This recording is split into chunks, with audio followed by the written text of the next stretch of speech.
LeaderCast. This week on the Deep Leadership Podcast. It's choosing intentionality. It's choosing integrity. It's choosing to do the small things that, quite frankly, take such low effort and have such huge impact.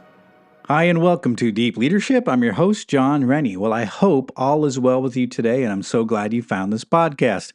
The purpose of this podcast is to build a world with better bosses, and we do that by introducing you to the greatest minds working in the leadership space. Our goal is to provide you with practical information to help you along your leadership path, whether you're new to leadership or a seasoned pro. So thank you for listening in. It's an honor to be your host and leadership guide in this journey. Today's episode is brought to you by the Salty Sailor Coffee Company, Cadre of Men, and Pharaoh Skincare. You can find the links to all of my sponsors and all of my books in the show notes. Today we're talking about human-centered leadership, and my guest is leadership expert Wendi Swanson. Wendi joins me to talk about the importance of people, purpose, and relationships in leadership.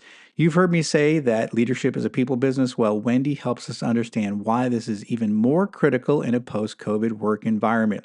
If you want to be an effective leader who gets difficult things done through others, you are going to want to listen to this important episode. So, are you ready to dive in? Let's get started.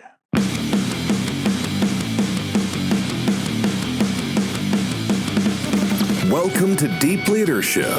Leadership is a people business. That's the philosophy of your podcast host, John Rennie. As a former Cold War submarine officer who spent 20 plus years leading businesses in corporate America before starting his own manufacturing business, he knows that leadership matters. Are you ready for some real-world actionable advice from John as well as his expert guests? I'm ready. The show starts right now. Welcome to the Deep Leadership Podcast. Today I'm joined by Wendi Swanson. Wendi is an internationally recognized strategic leadership consultant, facilitator, and program developer.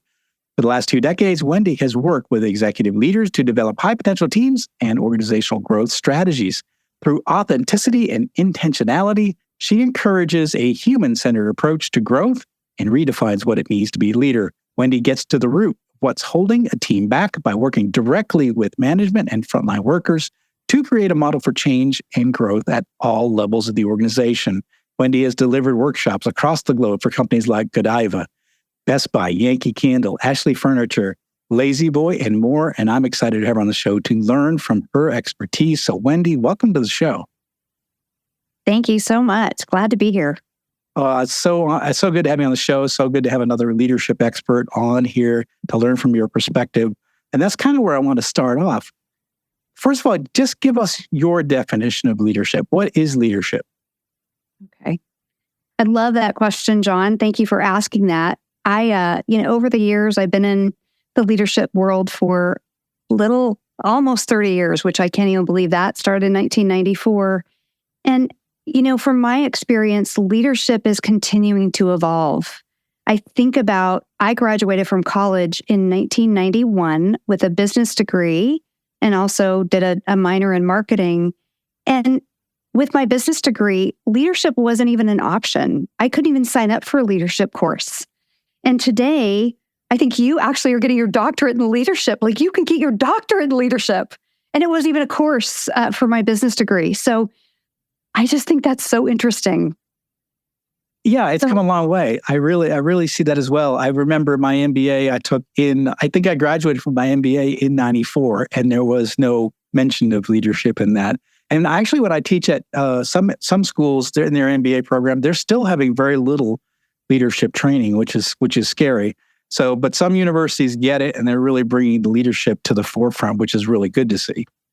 Yeah, well, it's a whole new conversation, which I love. And, I call it the vintage style of leadership, which was more, dictatorial and directive and title-based and, do what I say because I'm your boss. And, leaders were the C-suite. They were the VPs. We didn't talk about personal leadership and community leadership. And so I love that leadership is evolving. And so therefore, my definition of leadership has continued to evolve. And as I've traveled around the world, I've done consulting in 3 different languages. And the most recent was in 2018. I got to travel to Moscow, Russia 14 times in 2018 in 9 months. 1 week, I was even there 2 times in a week because I did a consulting gig, and then I had to fly back to Colorado to give an insurance speech, and then I went back to give a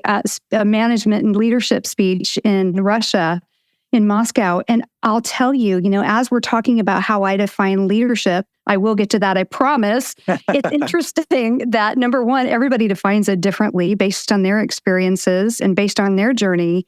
And there's even cultures today. I was doing a leadership workshop in Moscow, and I will remember this forever.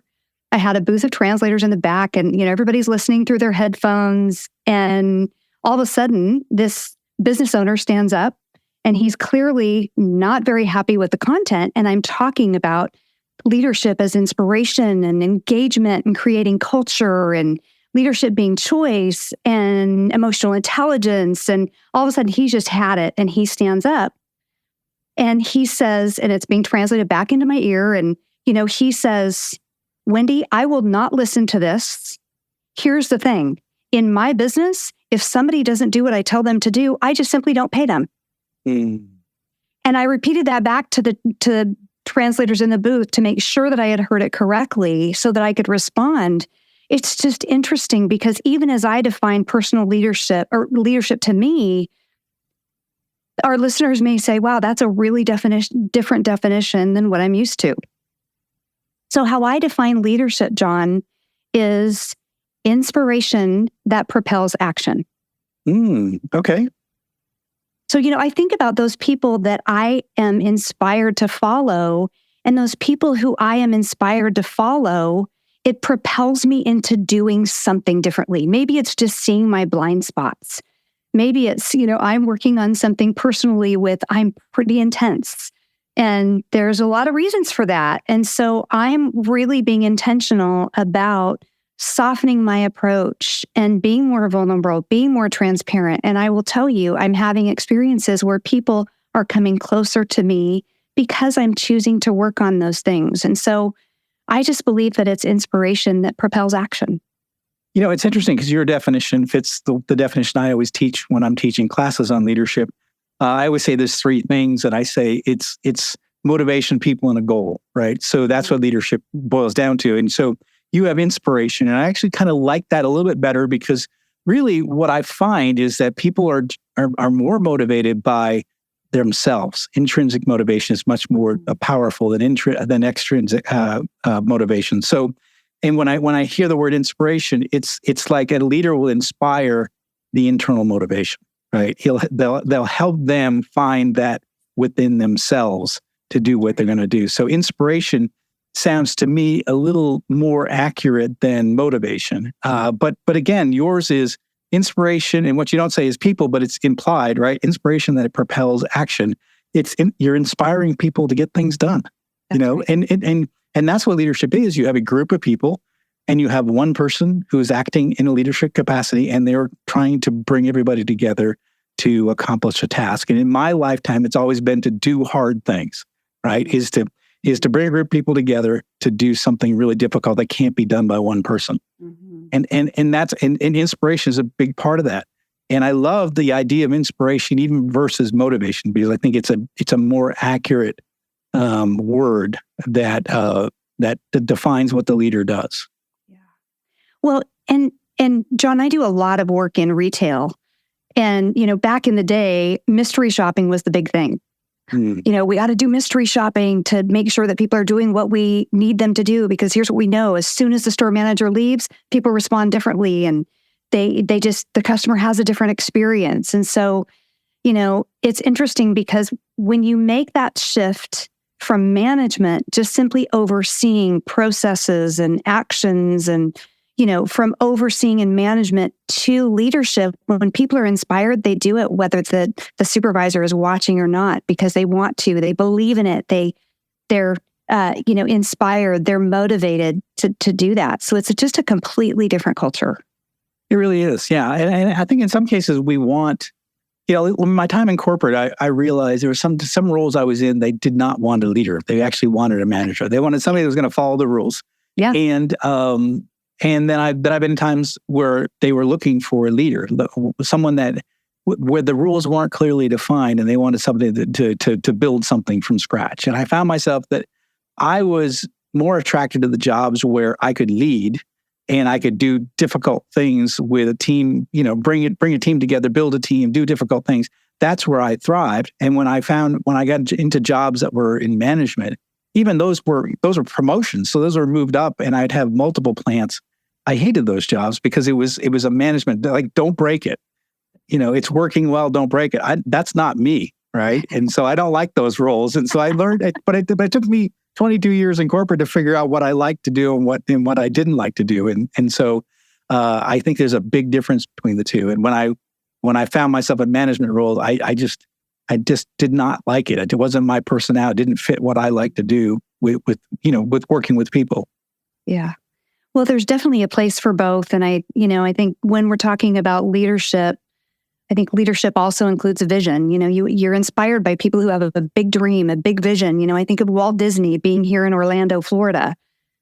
Walt Disney had a dream. He had a vision of creating the happiest place on earth and the cleanest place on earth and the safest for his family.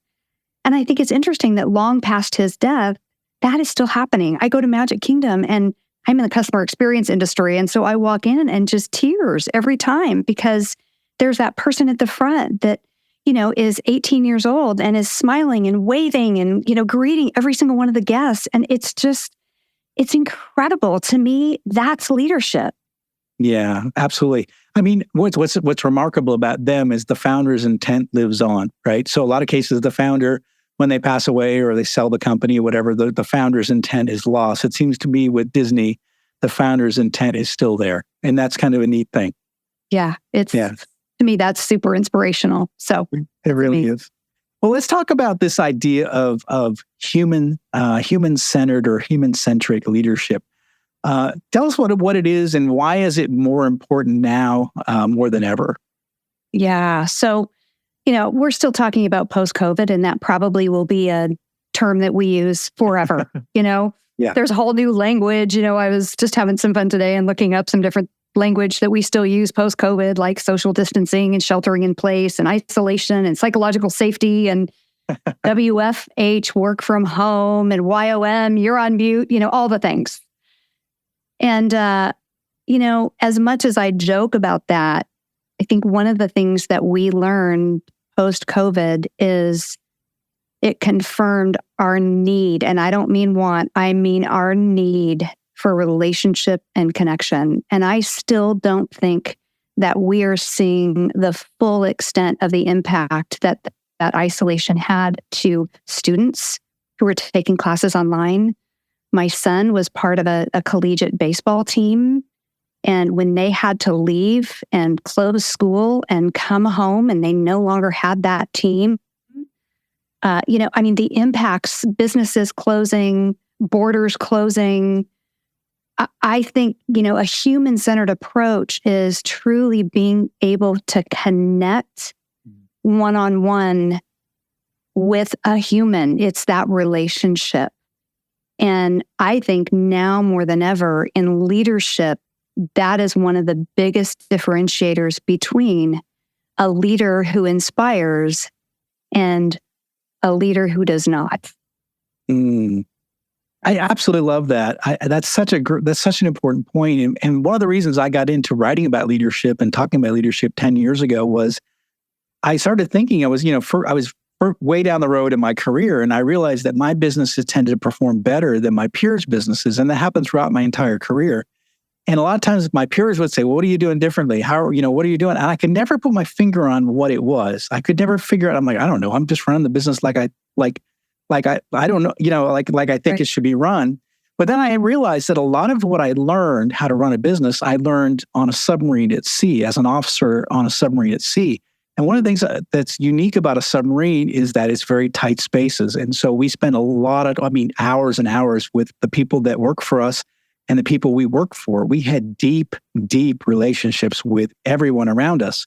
we were connected in ways like we depended on each other for our very lives, right? So we had to conduct the mission, get home safely. And we held each other to high standards because we had a very difficult job to do where we could all die at any point in time, right?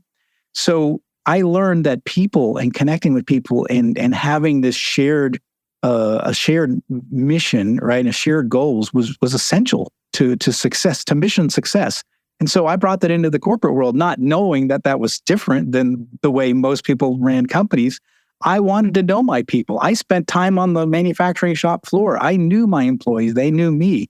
I told personal stories to my employees about my life and my challenges. And I asked them about their lives and their challenges. We got to know each other. We built a high level of trust.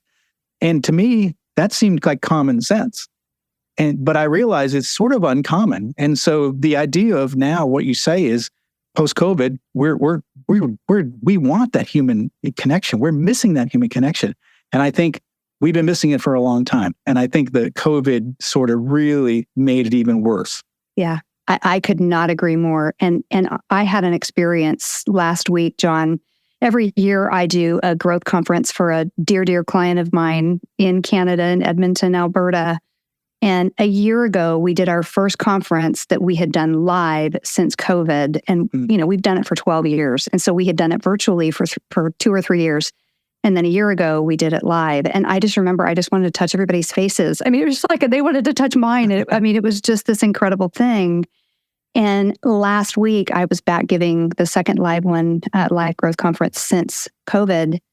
And on Sunday morning, I just felt this, I don't know what it was, burning in my belly. I don't really know how to describe it other than a prompting to share my story. And I had never done that. And some of these managers I worked with for 12 years. And there was not a dry eye in the place. Like the hotel that we were at, it had a little app, and our person that was handling logistics for us was like getting on the app and ordering Kleenex for every table. Because it was super emotional, and I didn't expect that. What I also didn't expect, though, is at the end of the day when I came off stage, there was a line of people who were waiting to share their story with me. And then we had a gala and awards dinner that night. Same thing that night. People being vulnerable and transparent and just wanting to share their story because I had shared my story. And so when I got on the plane Monday morning, it just hit me how desperate we are for that human connection. And somebody who takes the time, number one, to share their story and then listens to your story, I don't think it's happening. And so that was a learning for me that I get to step out and be more vulnerable and more transparent, as Brené Brown talks about. It was powerful.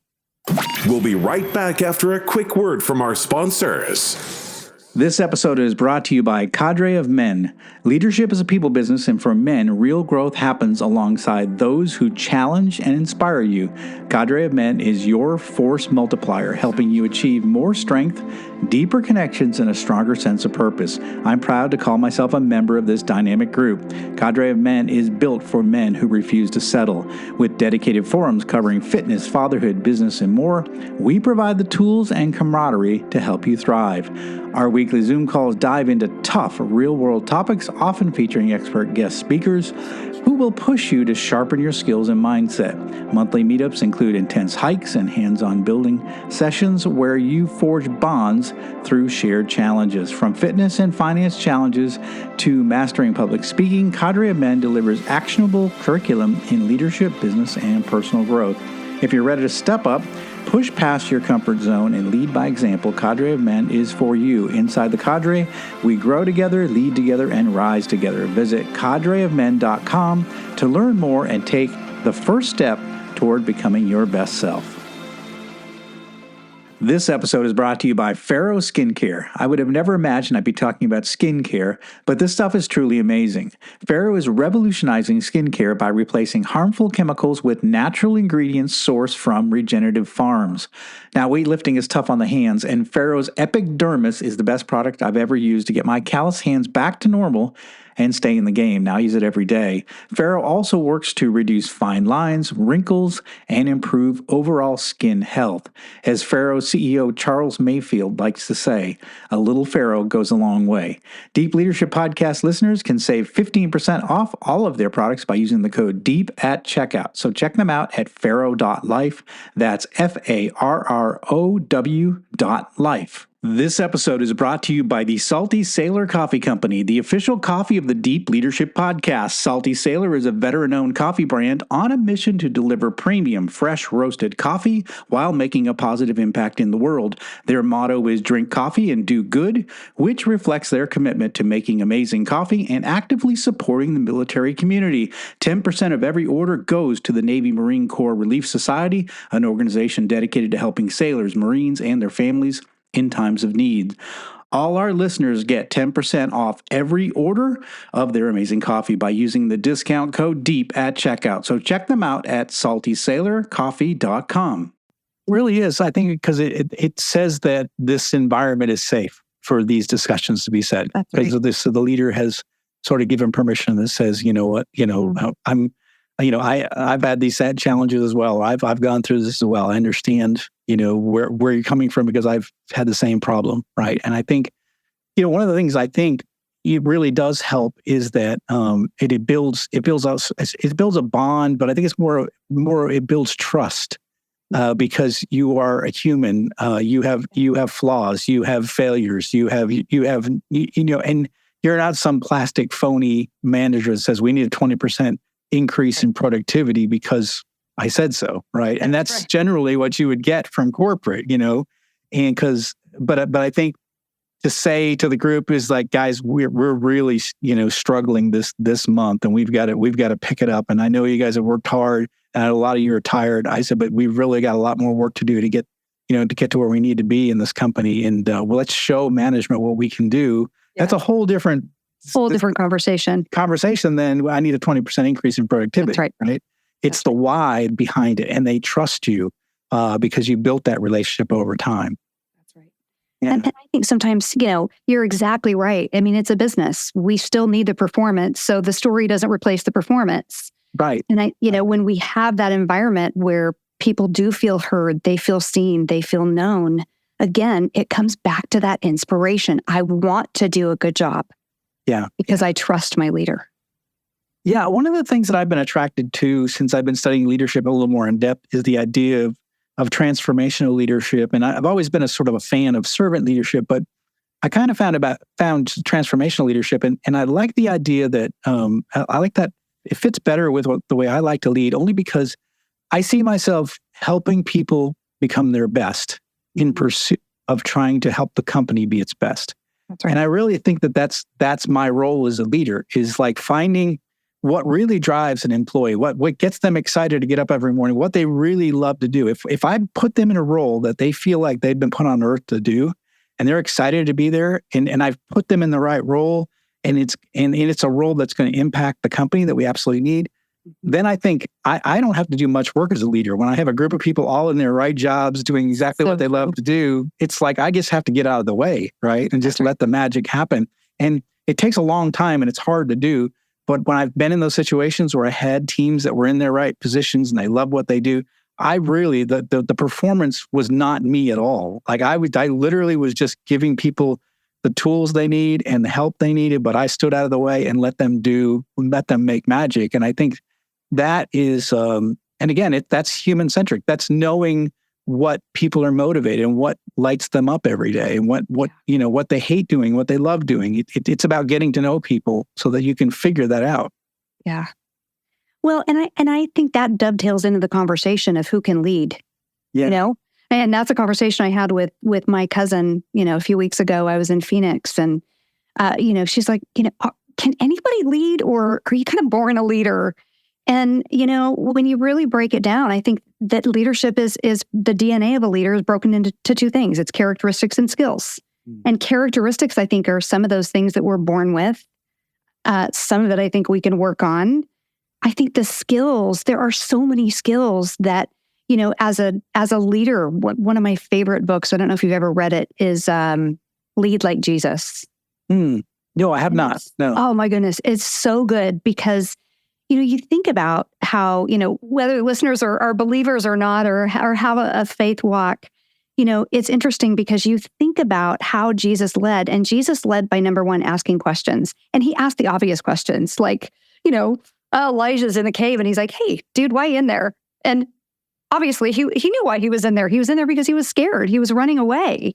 Yeah. So he asked questions that he already knew the answer to. And the disciples are walking down the road, and he knew the conversation. He's like, hey, what are y'all talking about? Well, he knew what they were talking about. And so, what questions we ask and how we ask questions in a way that creates self-discovery is powerful. And that's something that you can learn as a leader. You think about the skill set of active listening. I have a same company that I was working with last week. Bill Robinson is the director. And I will tell you, I have never experienced a better active listener as a leader. And we were doing store visits a couple of years ago. And, I see this woman who starts running towards us. And I'm like, well, what is happening? And she's yelled. She's like, boo. I'm like, what's happening? He had not worked with this manager for 14 years. He remembered her name. He remembered her son's name.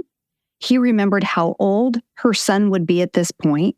I mean, I sat back in awe. This guy, as a director, was overseeing I don't know how many people and remembers these details. Yeah. And so, those are all skills that when we are intentional, which I believe is one of the most important, when you talk about the DNA of a leader, you've got to have the skill set, number one, to care enough to be an active listener. And if you have to write it down, if you have to put it in a calendar, or whatever. So, there's so many skills that can be developed as a leader that create that inspiration that you're talking about, the want to. Yeah, you just said something that's really powerful for listeners. Hopefully you pick that up, is that you may say to yourself, well, that's unusual. I have a terrible time with names, or It's hard for me to remember stories or remember people. Look, I mean, that was me for the longest time. And what I do is I cheat. I have a spreadsheet. So I keep a spreadsheet of my key people and things that they tell me. And like, I have their sons' names, their daughters' names. I have their birthdays, their sons' and daughters' birthdays. Yeah. I have it on a spreadsheet. And the reason I have it is so it helps me to remember things, and I have all their birthdays on my calendar. So I know when somebody's birthday is. And so I use systems to help me, because it's not my natural tendency to just remember everything. So I'm an engineer. I'm a very logical person. So I put all this stuff in spreadsheets so that it can help me, be that person that is connected to other people, even though it's not my natural tendency. So use a way to do it, but find a way to do it. I heard something from, he's an executive coach, Marshall Goldsmith. He's very, very famous. And one of the things he said was this. He said, write down the most important people in your life, both in business and in your home, right? And he said, on the Tuesday and Thursday of every week, think about all the people on that list, and is anyone on that list, has anyone on that list done something that is above and beyond, and you want to reach out to them and thank them for something they did. And it's just it's a systematic way to remember to thank people and to acknowledge people and acknowledge their efforts. And again, it's a system. So you think, well, he's naturally a gifted leader. Some people are, but I think for others, there's like me, I need methods to help, remind me to do the right things in leadership. Yeah. Yeah. Well, it's choosing intentionality. It's choosing integrity. It's choosing to do the small things that, quite frankly, take such low effort and have such huge impact. I think for most leaders, it's not doing something extraordinary. It's just doing the little things that mean the most. One of the things that you've got me thinking about, and we can, as individual leaders, we can develop our DNA to be better, right, at leading. But one of the things that I was thinking is, what happens? I mean, how do leaders build a culture? Because one of the things that's interesting is that cultures don't build themselves, or they can build themselves if left to their own devices, right? Mm-hmm. But I think that leaders have a really important job to create a culture within a company that is consistent with the values they want to see in the company. And I think it starts with the leader and how they act and how they treat others. But how do they flow that out to the organization within the culture? How do they do that in a purposeful way? I know it was something that's not on the list of things to talk about, but it's got the way you talked about, being, a human centric and human centered. How do we create that culture in our organization? Yeah. So I think one of the things is sharing wins. And it sounds so simple, intentionally celebrating the team and intentionally, hey, this person achieved this, and hey, our team achieved this. And when multiple teams are doing that, we create a culture of performance and also celebration, which I think is huge. I think giving people the opportunity to have input, because when it's their idea, they're much more likely to want to do it. And, even if we're not going to do it, to have consistent brainstorming meetings about, hey, everybody, here's where we need to go. I want everybody's input. Let's put it all on the board. We know that we're not going to do all of these things. We know that one or two things are going to come out of this. So, I think the more intentional we can be about the collaboration and about getting people involved and about closing that communication gap. I think so often we say, hey, we want everybody's input, and then we choose to do something, and we never close that gap to say what we've decided and how we're going to measure it. And so, I think the more we can do that and the more we can celebrate and the more clear we can be in communication and getting people involved in that and identifying clear communication lines, I think that's a number one thing that really creates that lack of motivation in teams is the lack of communication. And I think sometimes, the people with title, oftentimes the CEOs are not the best communicators because they think that they communicated something and then everybody's just going to do it. And, I have this great exercise that I do with leadership executive teams, and I just take the C-suite and then the VPs and then the directors, and I put them all in this circle, and they all get to write their top 3 initiatives, and then we flip chart it and we put it up on the wall. And the first people that go are the directors and then the VPs, and then we end with the CEO, and he's looking at all these things. And my question is always, so how in alignment are we? And so often he looks at these and he goes, these are nowhere near what I thought your 3 strategic initiatives would be. And it's like, well, why is that? Are we meeting consistently? Are we, are we closing the communication? So there's this whole thing that you just start to see where the misalignment happens in the silos. And it's a tremendous exercise. I think it's great. I think it's one of the biggest frustrations I had in my early corporate career because I left the military where we had very clear mission, do this really difficult thing and then get everybody home safely, right? And that was our mission, and everybody knew it. And it was very clear. We were all on the same page. When I got to corporate, I struggled to find the mission. Right. It was, one day it was like, we got to improve quality. We got to get our scrap costs down. We've got to improve productivity. And then it's like, on-time delivery, we got to work on that. And it always seemed like we were working on different things. And everybody was working on, trying to optimize their individual function, and it just didn't seem like we didn't have the top 2 or 3 things that we as an organization were working to achieve. It seemed like we were and when you try to get clarification, it was like, yeah, everything's important. And when everything's important, nothing's important. And That's I think exactly right. That was my biggest frustration. And so when I got my first general management role, when I was running businesses, I literally said, okay, here's the 3 things we got to get done, this week, this year, this month, this year. And because I thought it was really important that we boil all this stuff down into some things that make sense for the team. I think it's a really important thing. Don't underestimate how important it is to set the priorities for your team, because sometimes they don't know what's important because there's so many things that they want us to work on in your big company.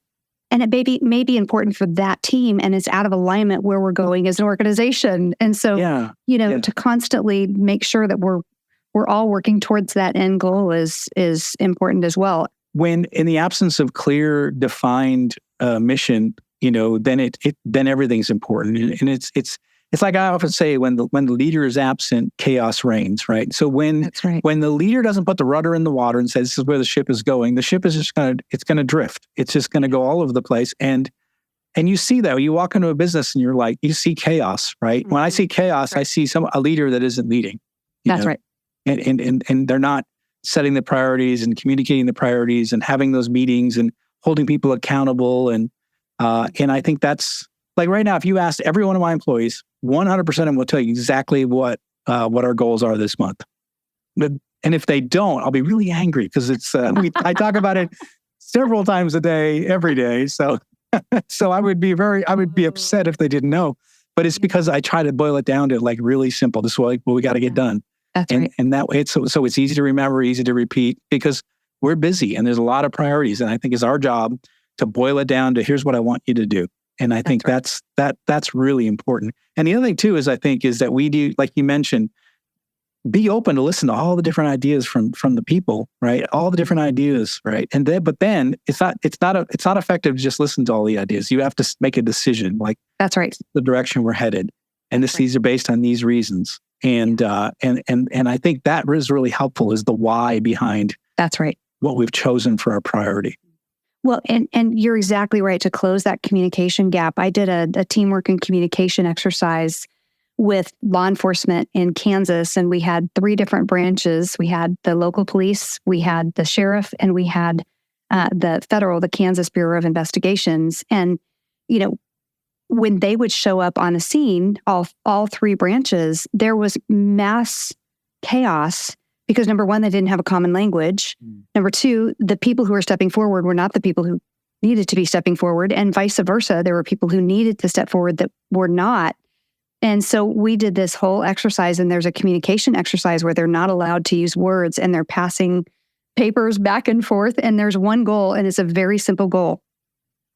And the reason they were not able to achieve the goal is because the initiator of the communication did not ask one question, and that was, what's the goal? If they would have passed that question back, it would have been solved in 30 seconds. Yes. Yeah. I love that. I love those workshops where they do something that just gets everyone thinking. Those so fun. Those are fun. Yeah, I love that. Since I left my corporate days, I don't get to those too often anymore, but I do love them when I went to them. So this has been fantastic, Wendi. What final message would you like to leave with our listeners right now?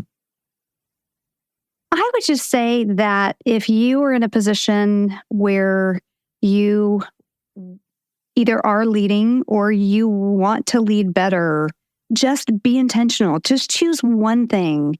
As you said, I don't know if it was before we pressed record or if it was after we pressed record. There is not a lack of information. There's a lack of execution.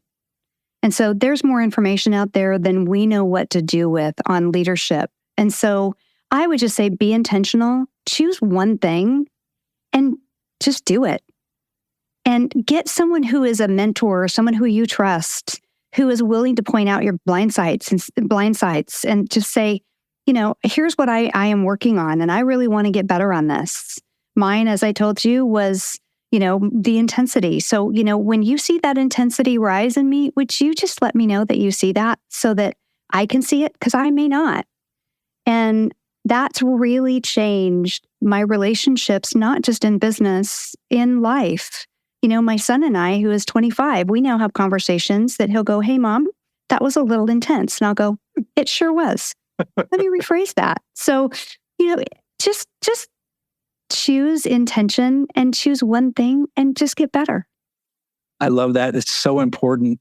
I know I had Ken Blanchard on the show, and he said, I write my books purposely small so that people will read it and do it and not just think about it. So it's about choose one thing and get it done. I love that. It's action over intentions. Action is so much more important than intentions. I love that. Such a great, powerful message. Wendi, how can our listeners find out more about you and the services you offer?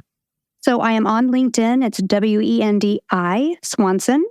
And I do have a Facebook. It is, the name of my company is Etymonn Group, Etymon, Etymonn meaning core, get to the root. So Etymonn Group.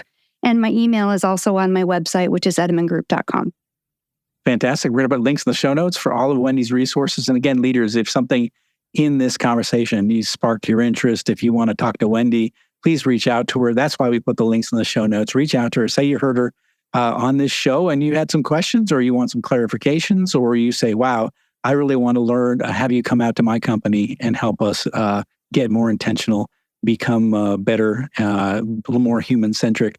She's the expert. She's going to help you along the path. So please reach out to her because she can offer those services that you may need in your company. So Wendi, I want to thank you for coming on the show. Thank you for sharing your expertise, your journey, the things that you're working on, because I think we've learned a lot, and it's going to help us along our leadership journey.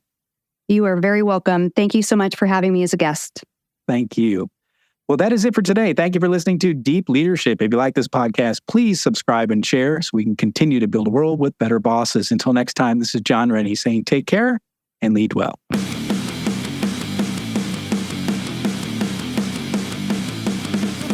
Thank you for listening to Deep Leadership. Thank you. Thank you. Thank you, thank you, thank you for all you do. We hope you enjoyed today's episode. For more information and updates, please visit our website at www.deepleadershippodcast.com or johnsrennie.com. Until next time, take care.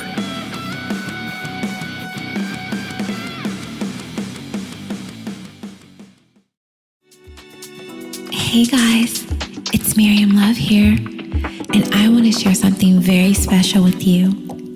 Check out my new release, All In, the Spanish remixes, out now on Electric House Records. And always remember, be love, share love, all love. Available now wherever you listen to music.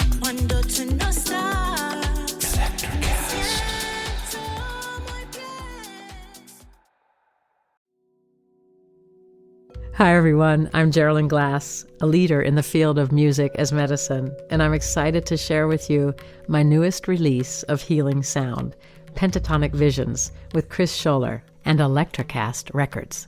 Immerse yourself in ethereal realms where the harmonies of nature, tribal rhythms, and soundscapes blend with the crystal singing bowls. It's out now, streaming on all platforms.